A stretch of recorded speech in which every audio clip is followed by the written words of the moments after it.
मायावती को आप बिल्कुल भी दरकिनार नहीं कर सकते। आप देखिए कि अगर मायावती की इंडिया गठबंधन में एंट्री होती है तो यूपी की जो 80 लोकसभा सीट है उसमें बीजेपी को वाकई में भी बड़ा झटका दे सकती है। उसका मुख्य आधार रहा है श्री राम जन्मभूमि और श्री रामलला जो 22 जनवरी को विराजमान होने वाले। आप देखिए जब यहाँ रामलला विराजमान होने वाले हैं उसी के दम पर कहीं ना कहीं 2014 के लोकसभा चुनाव में इसी यूपी की 80 में से 73 सीटें बीजेपी जीत पाई थी।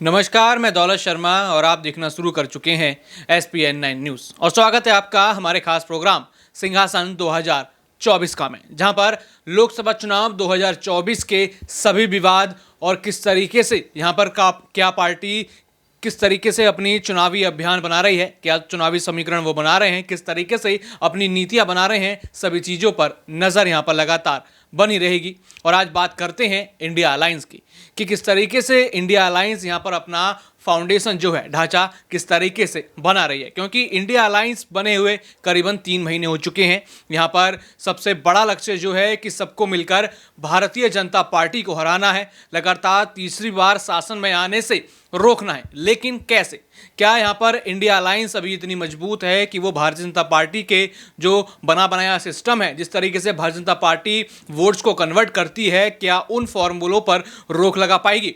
जिस तरीके से राम मंदिर का मुद्दा हो, कश्मीर का मुद्दा हो, जवानों का मुद्दा हो, इन सब मुद्दों पर भी जिस तरीके से वोट बटोर लिया जाता है, क्या वे तरीके भी क्या इंडिया अलायंस अपना पाएगी कि नहीं, कि या फिर यहां पर मायावती व अन्य नेताओं के भरोसे उनको रहना होगा?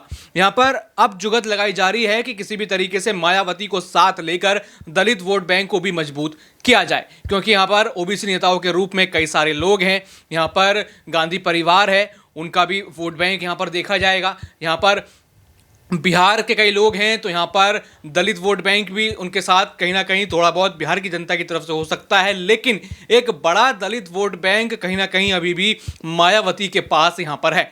भले ही पिछले कुछ लोकसभा विधानसभा चुनावों में बसपा इतना कमाल करके ना दिखा पाई हो, लेकिन उनके जो दलित वोट हैं वो अभी तक उनसे नहीं छीने हैं। उनके प्रत्याशियों के आगे कोई और दलित प्रत्याशी शायद यहाँ पर उतरकर चुनावों में हुंकार भरता होगा। तो अभी बीजेपी को हराने के साथ साथ दूसरा लक्ष्य जो इंडिया अलायंस का नजर आता है कि किसी भी तरीके से बीएसपी या फिर मायावती को किसी भी तरीके से मना लिया जाए और इंडिया अलायंस में जोड़ लिया जाए, क्योंकि यहाँ पर वोट बैंक की ही राजनीति है और सब कहीं ना कहीं बीजेपी को हराने के लिए अपनी सारी तकनीक, अपने सारा फॉर्मूला लगाते हुए नजर आ रहे हैं। और एक सबसे बड़ी बात यहाँ पर सीट बंटवारे की है कि अभी तक इंडिया अलायंस में ये कंफर्म नहीं हुआ है, ये तय नहीं हुआ है कि आखिर सीट बंटवारा कैसे होगा, क्योंकि सबसे ज़्यादा विवाद दिल्ली और बिहार जैसे राज्यों में है, जहाँ पर आम आदमी पार्टी दिल्ली में यहाँ पर 5 सीट नहीं देना चाहती, लेकिन यहाँ पर कांग्रेस देखा जाए तो 2019 के लोकसभा चुनावों में 5 सीटों पर दूसरे नंबर पर थी और आम आदमी पार्टी मात्र 2 सीटों में दूसरे नंबर पर थी। लेकिन इस बार आम आदमी पार्टी लोकसभा चुनावों में ज़्यादा सीट चाहती है और वही लक्ष्य कहीं ना कहीं नीतीश कुमार का है कि उनको कांग्रेस से ज़्यादा सीटें चाहिए। लेकिन कांग्रेस नेता कहते हैं कि वो बड़ी पार्टी है तो उनको यहाँ पर ज़्यादा सीट मिलनी चाहिए, यानी सीट बंटवारा, बीएसपी को साथ जोड़ना और बीजेपी के जो सिस्टमैटिक वोट बैंक है उसको हराना, ये 3 मुद्दे यहाँ पर सामने आते हैं इंडिया अलायंस के। और इससे जुड़े कई सवाल हमारे पास यहाँ पर मौजूद हैं और इन सवालों के जवाब यहाँ पर देने के लिए अक्षय अग्रवाल हमारे साथ हैं। सबसे पहला सवाल पूछेंगे मायावती को लेकर। अक्षय, क्या लगता है कि आपको अगर मायावती इंडिया अलायंस से जुड़ जाती हैं तो कितना वोट बैंक इनका बढ़ेगा, या आपको लगता है कि अगर इंडिया अलायंस यहाँ पर मिलकर चुनाव लड़ता है, हालांकि इसकी संभावना अभी बहुत कम नजर आ रही है कि यहाँ पर ये अलायंस टिके, अगर अलायंस टिककर एक साथ चुनाव लड़ता है तो कितने डिजिट तक उनका नंबर यहाँ जा सकता है और यहाँ पर मायावती का साथ मिलने के बाद इन सीटों में या फिर इन वोट शेयरों में कितनी बढ़ोतरी हो सकती है? देखिए दौलत, जिस तरह से आपने यहाँ पर मायावती का सवाल उठाया है, इस बात का अंदाजा इस चीज़ से लगाया जा सकता है कि हाल ही में 5 राज्यों में विधानसभा चुनाव संपन्न हुए थे। इन 5 राज्यों में राजस्थान में भी विधानसभा चुनाव जो है 199 सीटों पर हुआ था। तो तमाम दर्शकों को बता दें कि राजस्थान में समाजवादी पार्टी ने भी अपने प्रत्याशी उतारे थे, तो साथ में मायावती यानी बहुजन समाज पार्टी ने भी अपने प्रत्याशी उतारे थे। और जिस तरह से चुनावी परिणाम रविवार 3 दिसंबर को जग जाहिर हुए, उसमें ये चीज़ साफ तौर पर देखने को मिली थी कि राजस्थान विधानसभा चुनावों में मायावती की बसपा सपा से ज्यादा वोट पाने में कामयाब रही थी। हालांकि सीटें इनकी पार्टी इतनी नहीं जीत पाई थी, दोनों ही दलीय, लेकिन जो वोट बैंक था, जो वोट यहां पर राजनीति के इस अखाड़े में सपा और बसपा को मिला था, बसपा को राजस्थान में सपा से ज्यादा वोट मिला था। इस बात से आप इस चीज का अंदाजा साफ तौर पर लगा सकते हैं कि यूपी में अभी भी बड़ा खेला मायावती कर सकते हैं। आप 2019 के लोकसभा चुनावों को याद कीजिए, महागठबंधन में चुनाव लड़ा गया था और करीबन 16 सीटें महागठबंधन ने जीती थी। उन 16 में से 10 सीटें अकेली बसपा ने जीती थी यहां पर, और 6 पर सपा की जीत हुई थी। हालांकि उसके बाद 2 लोकसभा उपचुनाव में सपा ने वे सीटें गंवा दी,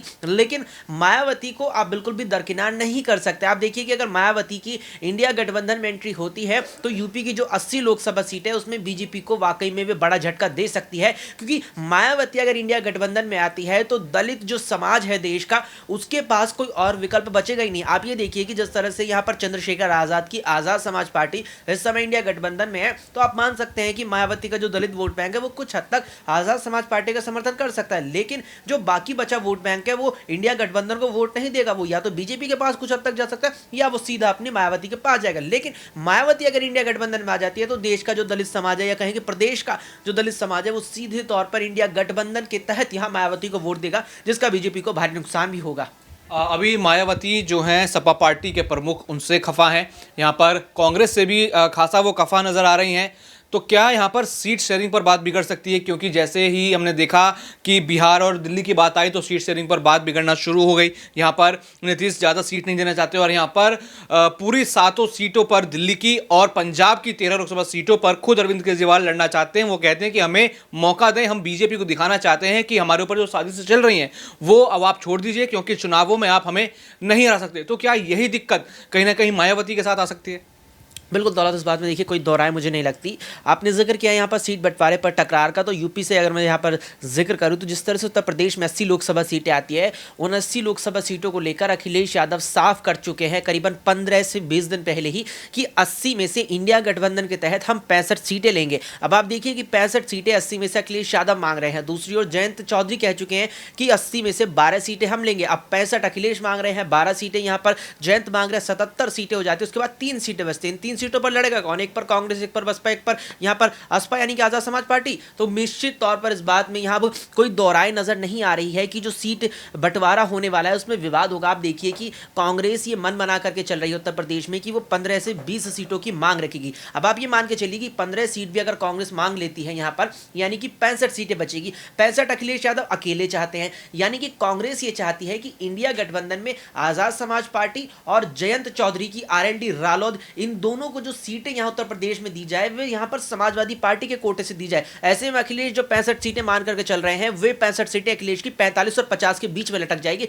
और ऐसा अगर यहाँ पर होता है तो निश्चित तौर पर अखिलेश यादव अपने पैर पीछे कर लेंगे, क्योंकि इस बात का अंदेशा अखिलेश यादव जो 19 दिसंबर को बैठक हुई थी उसमें दे चुके थे। आप देखिए समाजवादी पार्टी को लेकर के यहाँ, या कहीं की बहुजन समाज पार्टी को लेकर लगातार बात चल रही है कि मायावती इंडिया गठबंधन में कब यहाँ पर एंट्री मारेगी, कब प्रवेश करेंगे। तो दौलत देखिए इस बात में कोई दो राय नहीं है कि अगर मायावती इंडिया गठबंधन में आ जाती है तो यूपी में लोकसभा सीटें जो हैं वहां पर, या कहेंगे जितनी लोकसभा सीटों पर यहां अखिलेश यादव समाजवादी पार्टी की ओर से दावेदारी ठोकेंगे वहां पर उनकी दावेदारी कम हो जाएंगी। अगर 65 अखिलेश यहां मांग रहे हैं तो 65 से वे 35 पर आ जाएंगे अगर मायावती इंडिया गठबंधन में आ जाती है। इसीलिए यहां पर अखिलेश यादव दो टूक शब्दों में कह चुके कि मायावती आएगी तो हम अपनी दूरी बना लेंगे। इसीलिए यहां पर विवाद बढ़ता रहा है।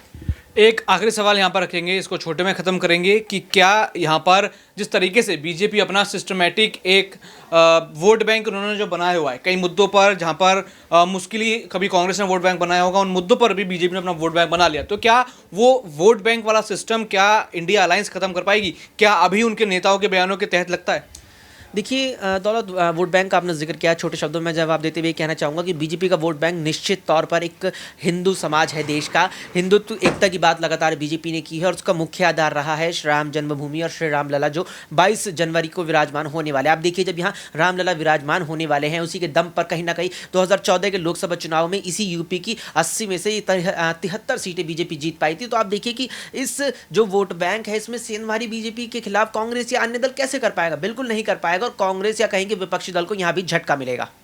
बिल्कुल, यहाँ पर बीजेपी के वोट बैंक में सेंधमारी करना कहीं ना कहीं इंडिया अलायंस या फिर आप कह लीजिए कांग्रेस के लिए बेहद मुश्किल हो सकता है, जिसमें कहीं ना कहीं मायावती का साथ उनको चाहिए होगा। तो ऐसे में देखना होगा कि मायावती यहाँ पर इंडिया अलायंस की तरफ जाती हैं या अकेले ही इन चुनावों को लड़ती हुई नजर आती हैं। बाकी और भी ऐसी खबरें जानने के लिए देखते रहिए SPN9 न्यूज़। धन्यवाद।